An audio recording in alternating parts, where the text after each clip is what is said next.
So I'm going to do that smartly.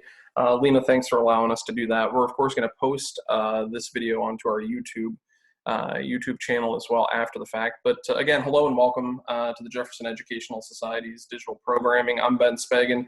I'm the Vice President at the Jefferson, as well as a contributing editor at the Erie Reader. Joining me in conversation here today is Dr. Lena Surtzko-Harned.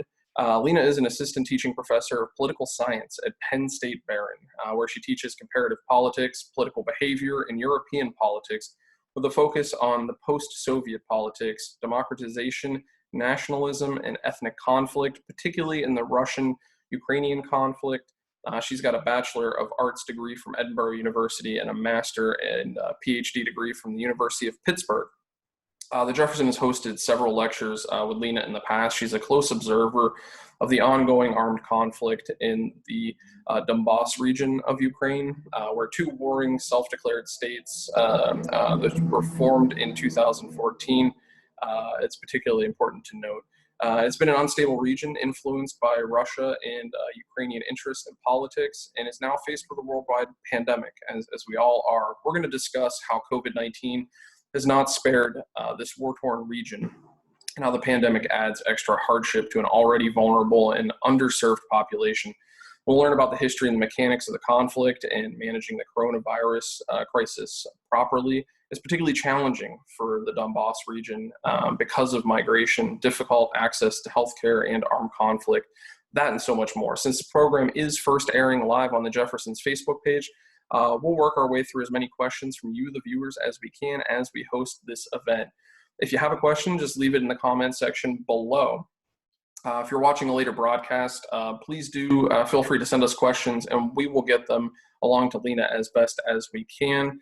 And of course, for more information about upcoming Jefferson Educational Society programs and publications, please do visit our website, www.jeserie.org, and like us on Facebook and follow us on Twitter and Instagram. Lena, welcome back to the Jefferson. Thank you. I'm happy to be back, even in virtual format, and I just must compliment you on the backdrop. That is quite wonderful. Well, so the first time I did this, I inverted it because I thought you had to invert it because the way it was showing up on my screen. Lo and behold, the tech fixes it for you. So we have worked to fix that. So excited to be able to do that. You're at home, you're teaching from home. In fact, the semester is about to wrap up. Before we get into Ukraine, tell us just a little bit about what this semester has been like for you as an educator, the challenges, the opportunities, what that's looked like. Yeah, so this has been challenging, I think, across the board for the students, for the faculty. We have went to remote delivery of our classes right after spring break. And it was sort of a very fast adjustment. So the first couple of weeks really were an adjustment. I can't really say that for me it was really difficult, but it was an adjustment in the sense that, there's a lot of things to learn, adapt. The modern technology thankfully provides us with some fantastic tools, like Zoom meetings have been very useful with students to deliver sort of synchronous lectures and the material. And our course delivery system, Canvas, also allows us to do quite a lot of very cool things. So if anything, I learned quite a few things that were available to me that I didn't realize that they were there. The students, of course, and I miss classroom a lot. There's something to be said about that interaction in the classroom that does not happen when you're in a remote learning format, and students tell me that they also miss each other and they miss the interactions. Well, it's such an interesting time to learn the tools that we've had in our toolkit all along, perhaps, or at least in recent years that we've had in our toolkit, and to be able to use that. But yeah, it's such a interesting time for students to navigate that. And, I can't imagine being a senior right now going through that. But thankful to you and all of your colleagues for helping to get them through and still teaching and still moving forward. Let's shift a second to a year ago when we didn't have the COVID-19 crisis, and you wrote a piece for The Conversation, and the headline of that piece ran, "A comedian who played a president on TV just became Ukraine's president." So President Elinsky has now been in office for a year. It's been about a year since you wrote that piece.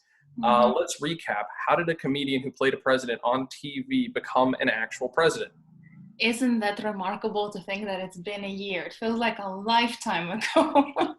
And it's only been a year. So yeah, Zelensky is an interesting character for Ukrainian politics and for politics more generally, because he is a phenomenon in his own right. For Ukraine, he is a phenomenon because, of course, he is not a politician, and he has arrived on the political scene, um, I can't say unexpectedly, but very differently from the traditional way of politics in Ukraine. What is more, Zelensky's election was unique because, unlike any other election in Ukraine, Zelensky's election was just massive support, right? He received 73% of the vote, which in any democracy is a phenomenal achievement.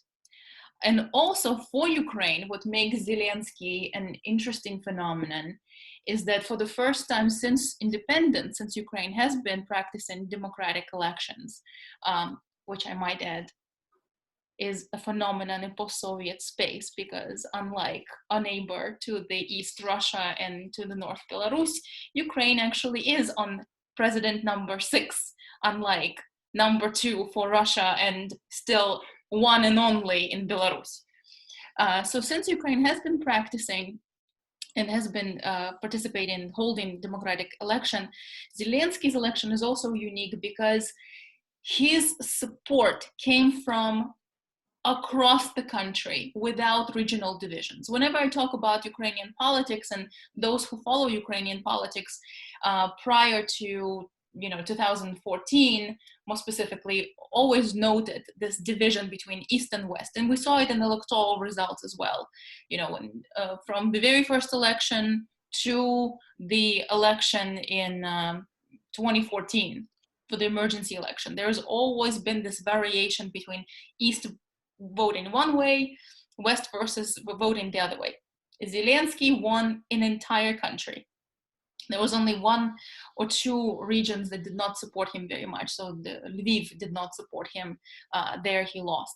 But the rest of Ukraine, right, gave him this tremendous support. So what does this, it meant a lot of things for him. So on one hand, sort of one question you're asking me, how did he become the president? How did it even happen? Well, in many ways, Zelensky was able to have this landslide victory because he's non-traditional politician. Ukraine has a fantastically tortured history of last 20 some years since the collapse of USSR, of trying to establish a transparent democratic regime, a market economy that is actually working, fight corruption, deal with sort of this remnants of post-Soviet legacy that it still very much has. And one of these legacies, unfortunately, is the perception of a very corrupt political class, a political elite. And Zelensky positioned himself as this fierce corruption fighter and as an outsider to politics who was very close to the actual populace.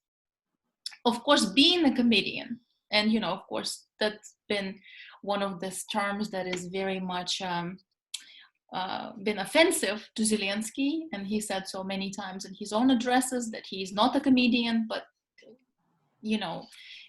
if you play comedic roles and you lead the comedic troupe, I'm sorry, what am I supposed to call you? A comedic actor, right? He has obviously a much more presentation. He's an actor. He acted. He was also the leader of this comedic troupe called Portal 95. So he sort of had a leeway to influence public opinion, and his TV shows, his movies, and everything entered people's lives on a regular basis. His company, his production company, was fantastically prolific in making very accessible, funny, yes, but also very accessible. So his humor was not the humor of the Daily Show. His humor was more the humor of Jay Leno. So I can't help but ask, I heard fighter of political corruption, I think maybe another term might be swamp. And I hear populism, popular amongst the people. Then I hear non-traditional political background, now suddenly president. How much of an analog, I'm sure people at home are wondering this too, how much of an analog would you say his election and he is as president to Donald Trump's election and he as president here in the United States? This is such a good question. I have been asked that question very frequently in the last year. So there are certain parallels. However, Zelensky, see, unlike President Trump, Zelensky was not that divisive a year ago. Even now, his population is down, but his popularity rather is down. But it's not, he's not that of a divisive character. So rather he purported himself more as a divider, as an outsider. So yeah, there are some parallels. Yeah, they were both successful businessmen or self-reported successful businessmen. They both sort of had this popularity of the TV shows. But right, this Zelensky's element of being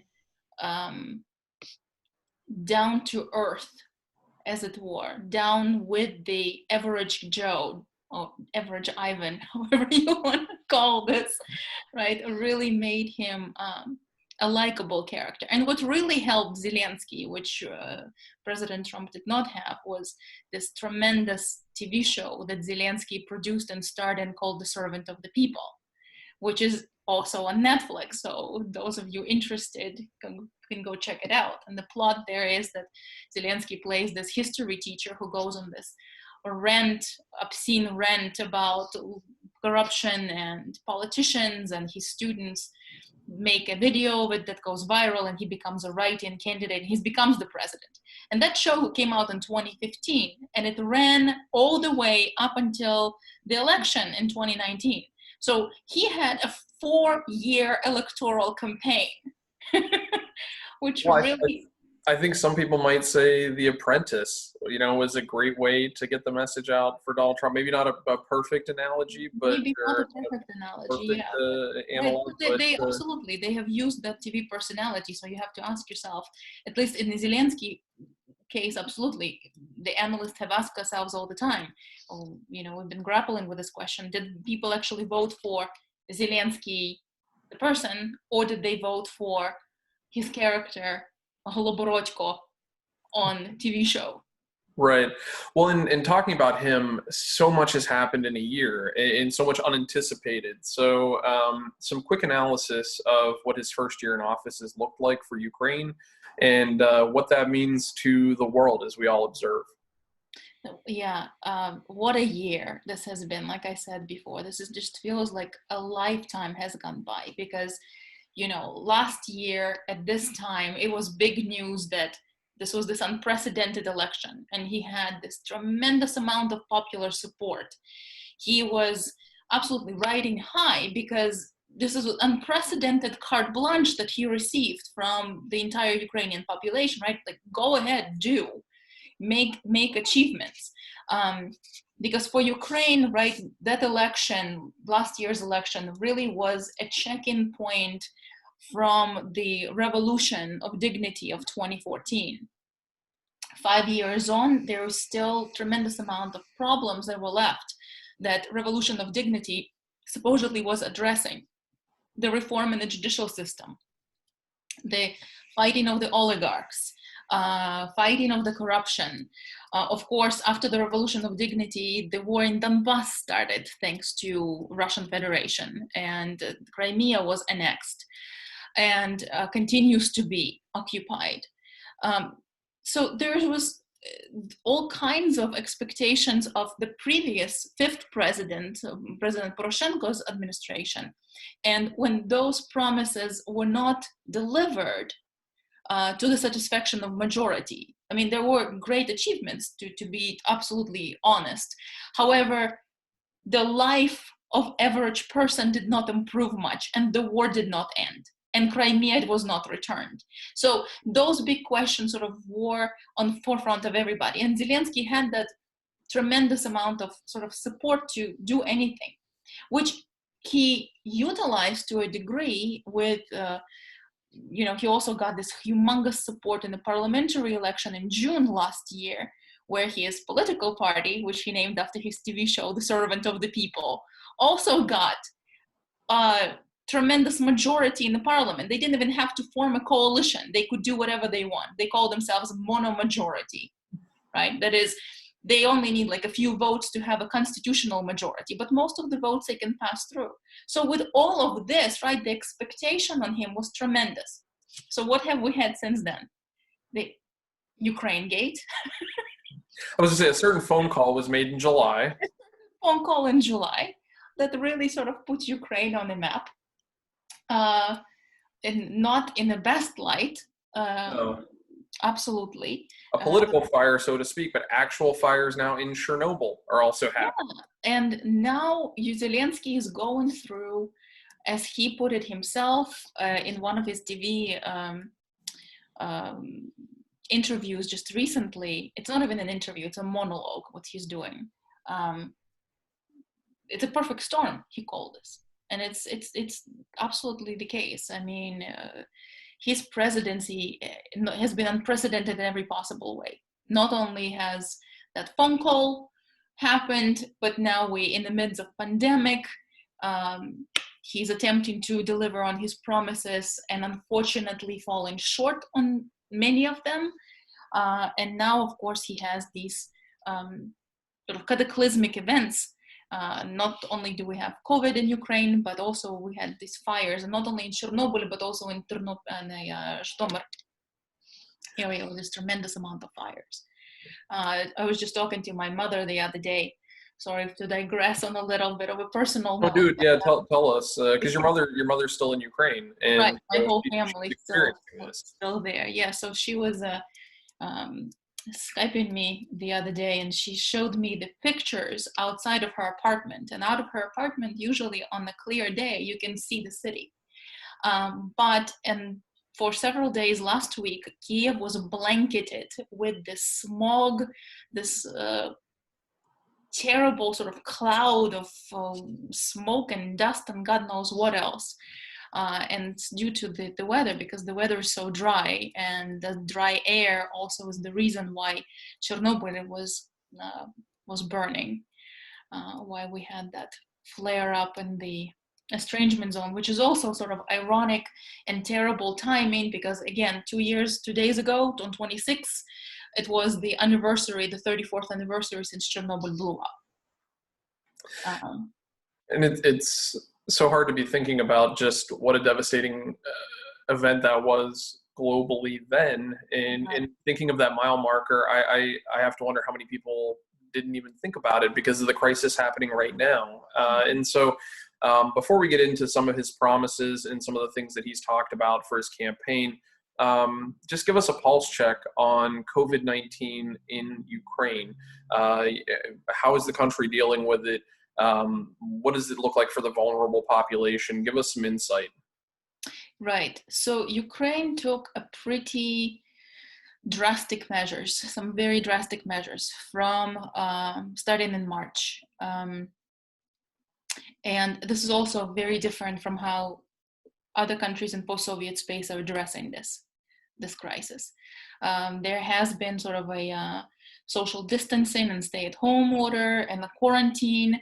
The restaurants are closed, sort of very similar to what we're experiencing here in the United States, really, right now, with wearing of the masks. If you're going outside, even the parks have been closed in Kiev, so people are not even sort of able to go and socialize and enjoy the fresh air without wearing the mask. So outside of essential needs, you should stay home. And Ukraine so far has relatively low number of cases compared to other European countries. So 40, what is the population of Ukraine now? 42 to 42 million. There is 9,860 some cases. So relatively speaking, they've been coping. The problem, of course, is the huge problem for Ukraine is twofold. One is the absolutely crippled medical system. it is still very much not recovered from its post-Soviet state. The hospitals themselves are just terrifying experience. Those that are public clinics, the private clinics, of course, are very expensive. So it's very uneven distribution and access to healthcare. And also the question, of course, is of the protective gear for the nurses and medical staff and doctors. Ukraine actually has been buying and receiving a whole bunch of shipments from China of that equipment. And the prices on the equipment, on the masks and the gloves have skyrocketed almost tenfold from what they would be. And so you mentioned that Ukraine's response is different than other countries in the region. Just give us a quick overview of what Ukraine's doing differently that we should take note of when we think of the response to COVID-19 in that part of the world. Right. So, for instance, Belarus has not had any response at all.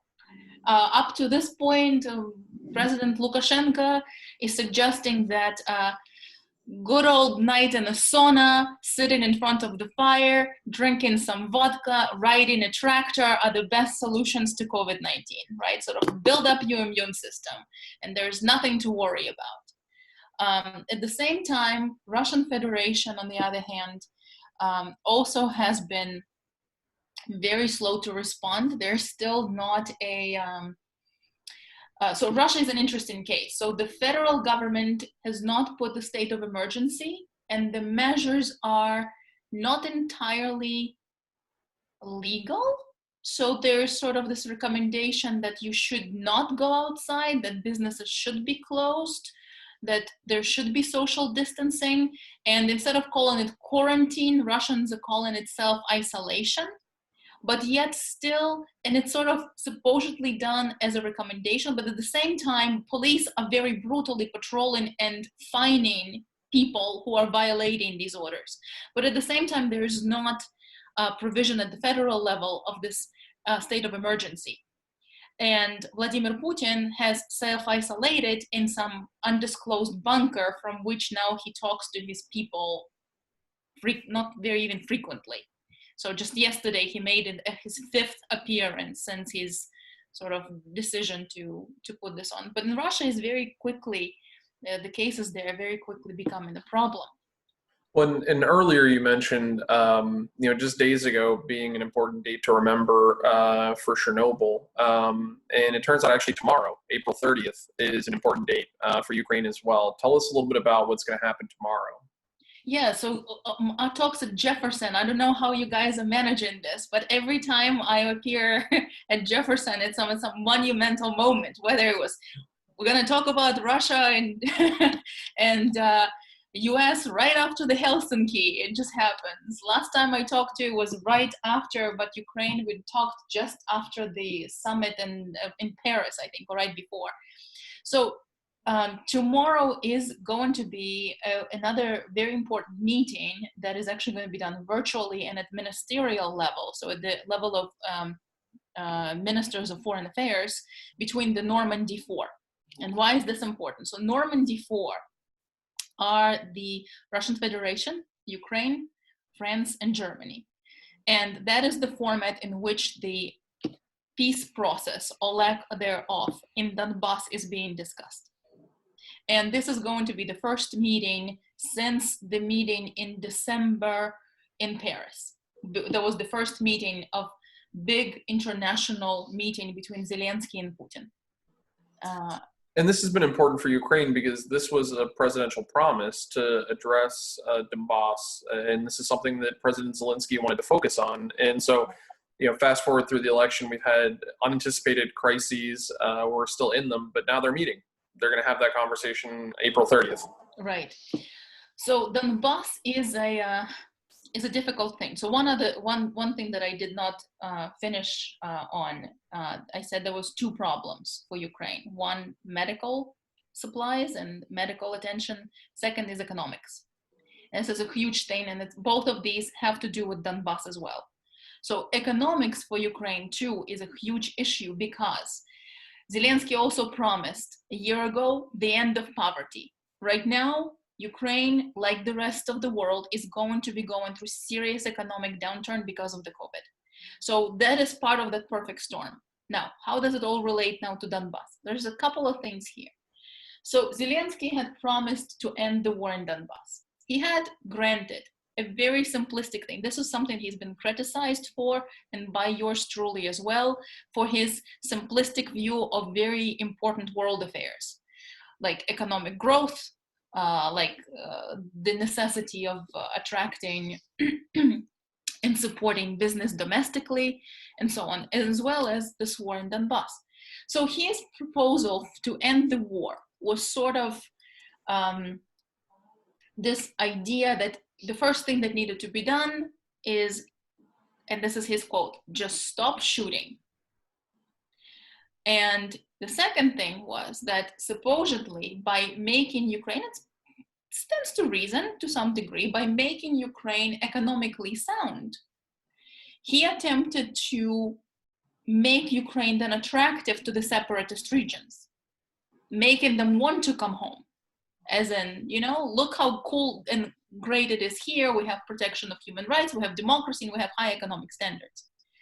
None of that is happening right now, right? And we can anticipate it being probably worse economically. In Donbas, however, the stop the shooting thing also did not pan out quite as he planned. Big surprise. He also had hoped that he can meet with Putin, and due to Zelensky charisma or what have you, just by looking into his eyes, he could ascertain, communicate the need to sort of end this conflict.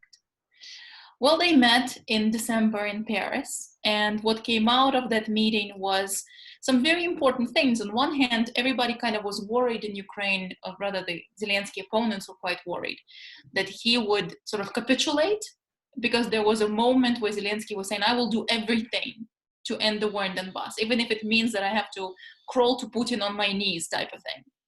I think he actually said that he's going to crawl to Putin on his knees if he has to. But that did not happen. So kudos to Zelensky. He actually stood his ground. Nobody crawled anywhere.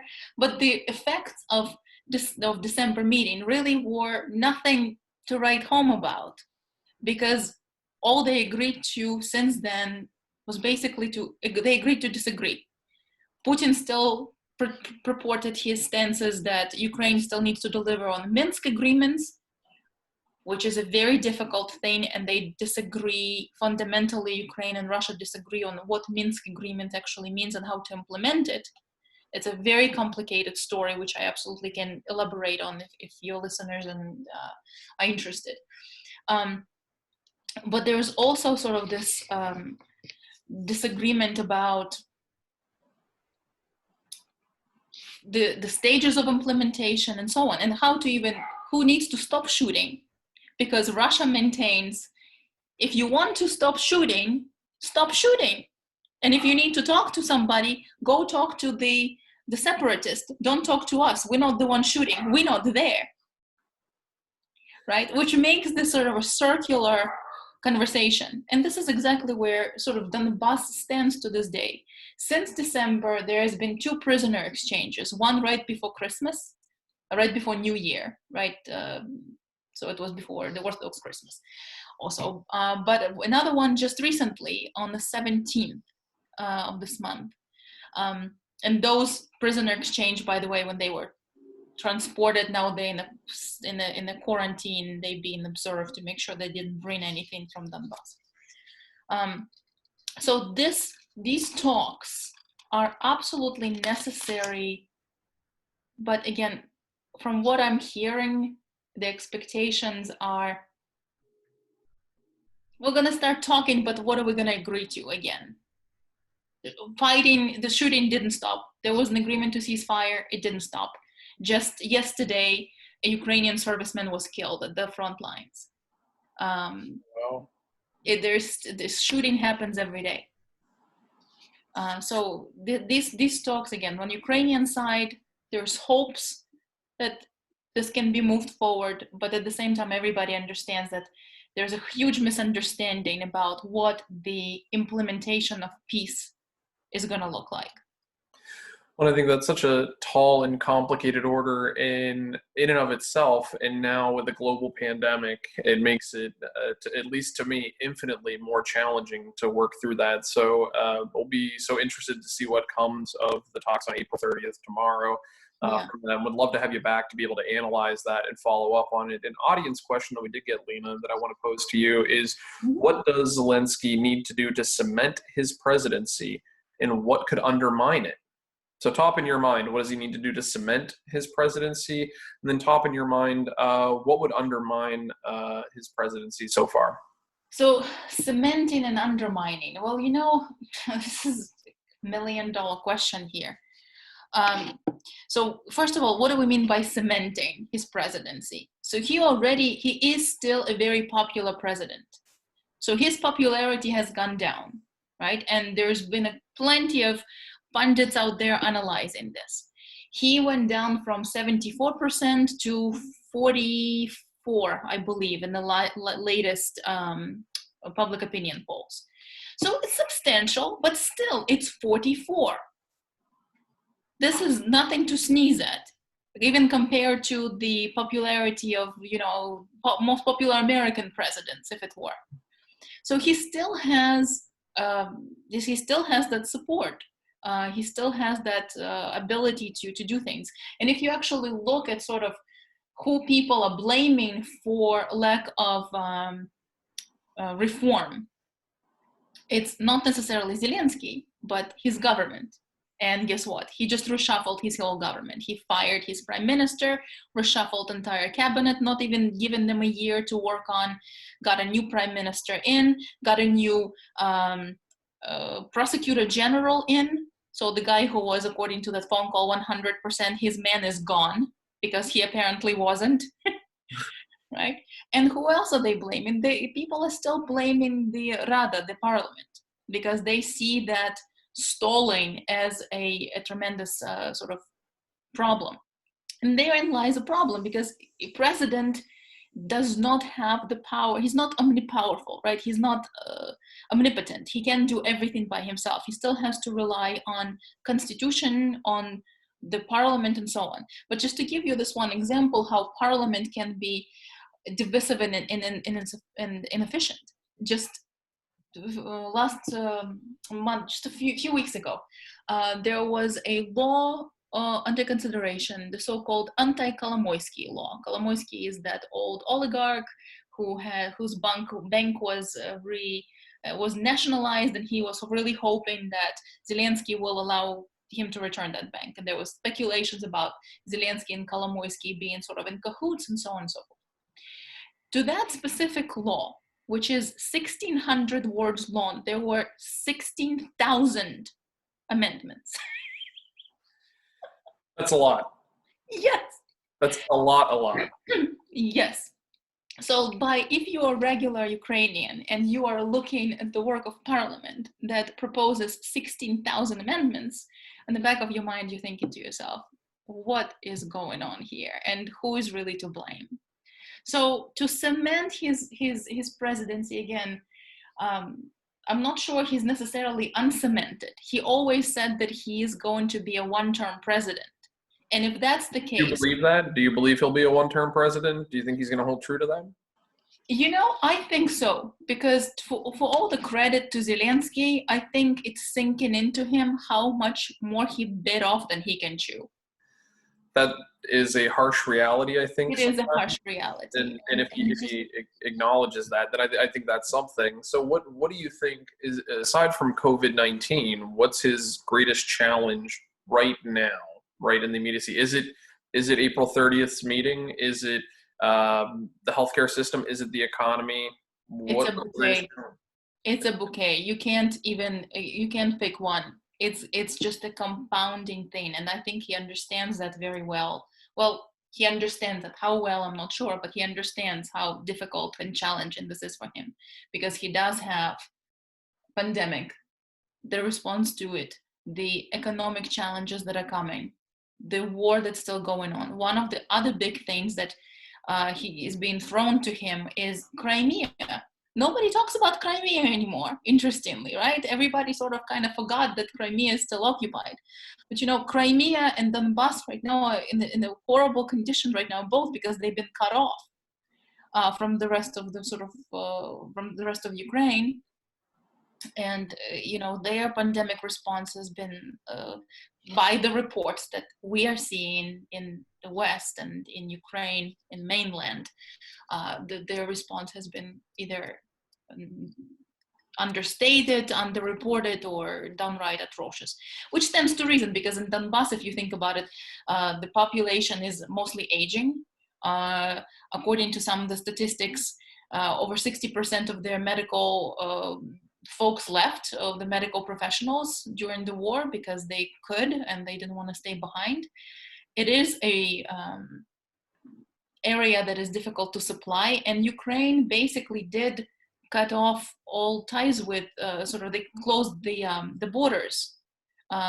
So the cross points have been monitored very tightly since mid-March, and that has been a problem, a point of serious concern for many human rights observers as well, because there you basically are cutting off people. There's people who are sitting around waiting basically outside the checkpoints to be permitted to return home or go and get their necessities.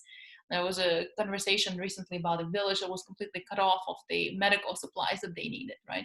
So yeah, it's a huge challenge. But for Zelensky, it's going to be,